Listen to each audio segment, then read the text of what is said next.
औज़ु बिल्लाहि मिनश्शैतानिर्रजीम बिस्मिल्लाहिर्रहमानिर्रहीम। नाज़रीन इकराम, सुप्रीम कोर्ट ऑफ पाकिस्तान के सीनियर तरीन जज जस्टिस जनाब काजी फायज़ा ने कहा है कि अगर कोई जज गलत हरकत करे तो उसका रवैया मीडिया पर क्यों ज़ेर बहस नहीं लाया जा सकता। क्या सुप्रीम कोर्ट का जज बन जाने पर कोई भी आपको पूछ नहीं सकता? यही वजह है कि पाकिस्तानी अदलिया का आलमी सतह पर कारकर्दगी में 140वां नंबर है। जस्टिस काजी फायज़ा की सरबराही में जस्टिस याह्या अफरीदी और जस्टिस शाहिद वहीद पर मुश्तमिल 3 रुकनी खसूसी बेंच ने बुध के रोज हाफिज़े कुरान तलबा तालबात को MBBS में दाखिला, हाउस जॉब और इंटर्नशिप के मौका पर अजाफी 20 नंबर देने से मुतल्लक आज खुद नोटिस केस की समाअत के दौरान attorney general barrister Shahzad Ata Ilahi, Pakistan medical and dental council PMDC के लॉ अफसरान और दीगर फरीकैन के वकला उनके सामने पेश हुए। उस वक़्त उन्होंने ये बात कही। जस्टिस काजी फायज़ा ने अटॉर्नी जनरल को मुखातब करते हुए सवाल उठाया कि सुप्रीम कोर्ट के कवायद में कहाँ दर्ज है कि स्पेशल बेंच बनाया जा सकता है।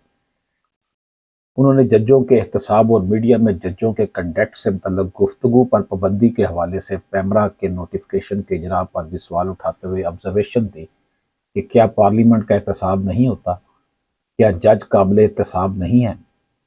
उन्होंने कहा, मेरे इल्म के मुताबिक जजों का कोई एहतसाब नहीं होता। उन्होंने रिमार्क्स दिए कि क्या आप मुल्क को सिक्योरिटी स्टेट बनाना चाहते हैं।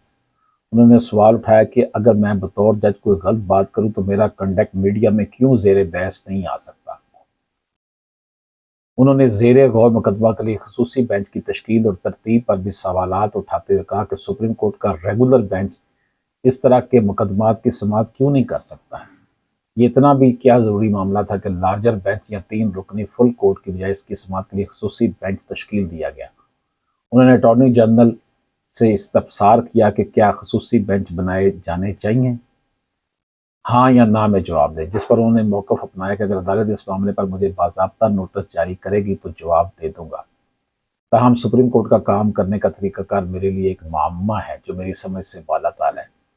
इस पर जस्टिस काजी फायज़ा ने कहा कि मुकदमा की समाअत तो सिर्फ इसी सूरत में की जा सकती है जब वो शफाफ तरीके से मुकर्रर हुआ हो।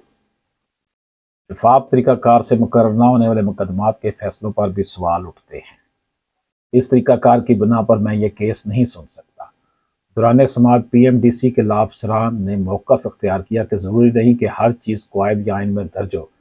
हमारे अदालती निज़ाम में रवायत पर भी अमल होता है। जिस पर फाजल जज ने कहा कि क्या मुल्क में मार्शल लॉ लग जाए तो आप इसे भी रवायती अमल समझकर कबूल कर लेंगे।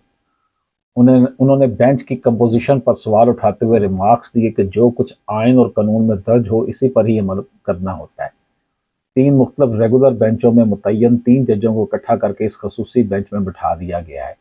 यहाँ तो ये सब कुछ इतना अहम या फौरी नवीयत का मामला हो ताकि छुट्टी के दिन भी अदालत लगती और खसूसी बेंच तश्कील दिया जाता। उन्होंने सवाल उठाया कि अगर चीफ जस्टिस कत्ल के एक मुल्ज़िम का मुकदमा तो कल समाअत के लिए मुकर्रर कर दे और वैसा ही दूसरे मुल्ज़िम का मुकदमा मुकर्रर ना करे तो क्या होगा। जजों पर गैर ज़रूरी इल्ज़ामात नहीं लगने चाहिए। उन्होंने कहा कि पैमरा ने जजों से मतलब कोई लेटर इशू किया है। पाकिस्तान में सब आज़ाद है, जिसके दिल में जो आता है वो करता है। कोई मीडिया की आज़ादी कैसे दबा सकता है। ऐसे लेटर से ये तासुर होता है कि शायद अदालत ने लोगों का गला घोंट दिया है। इतनी दफ़ा मार्शल लॉ लग चुका कि पैमरा समेत सबकी ज़हनियत नहीं बदली। अटॉर्नी जनरल ने अदालत के इस्तफसार पर बताया कि पैमरा ने अपने खत में सेटेलाइट चैनल्स को जजों के कंडक्ट और रियासती इदारों पर खबरें चलाने से रोका है। जिस पर जस्टिस काजी फायज़ा ने कहा कि यह रियासती इदारे क्या होते हैं।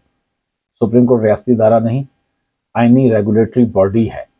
पैमरा ने तो सुप्रीम कोर्ट के स्टेटस में तरक्की कर दी है। क्या पैमरा ने अदलिया का बीड़ा उठा रखा है। पैमरा टीवी चैनल्स को कुछ नशर करने से कैसे रोक सकता है। उन्होंने कहा कि अगर किसी सिविल जज को मीडिया पर गालियां दी जाए तो पैमरा नहीं बोलता। उन्होंने सवाल किया कि क्या मुत्तहद अदलिया के जज कम तर मखलूक है। अगर मैं अटॉर्नी जनरल को कुछ दे मारूं और कोर्ट रिपोर्टर खबर नशर कर दे तो क्या इसका चैनल बंद हो जाएगा। पैमरा चैनलों पर पाबंदी लगाकर टीवी इंडस्ट्री को तबाह कर रहा है। हालांकि पैमरा की सारी कमाई इन्हीं टीवी चैनलों के लाइसेंसों से होती है। फाजल जज ने कहा कि जब कोई टीवी खबरें नहीं चला सकेगा तो लोग सोशल मीडिया की जानब रजू करेंगे। उन्होंने कहा कि पैमरा का ये खत अगर वफाकी शरई अदालत में चैलेंज हो जाए तो इस्लाम के मुनाफी होने पर भी मुअत्तल हो सकता है। अगर कोई झूठी खबर दे तो उसके खिलाफ पैमरा जरूर कार्रवाई करे। سوال یہ پیدا ہوتا ہے کہ پیمرا کسی سیشن جج، سول جج یا مجسٹریٹ کے خلاف بولنے پر ایکشن کیوں نہیں لیتا؟ پچھلے سال جنوری میں یہ کیس لگانے کو کہا گیا تھا اور رجسٹرار نے اسے مقرر کرنے کی زحمت ہی نہیں کی۔ بعض جسٹس قاضی فیصل نے کیس کی سماعت سے معذرت کر لی، جس کے بعد معاملہ بینچ کی از سر تشکیل انتظامی حکم کے اجرا کے لیے چیف جسٹس کو بھجوا دیا گیا۔ ناظرین کرام، آنریبل جسٹس قاضی فیصل جو ہے سپریم کورٹ کے سینئر ترین جج ہیں اور انہوں نے اسی سال چیف جسٹس آف پاکستان بھی بننا ہے۔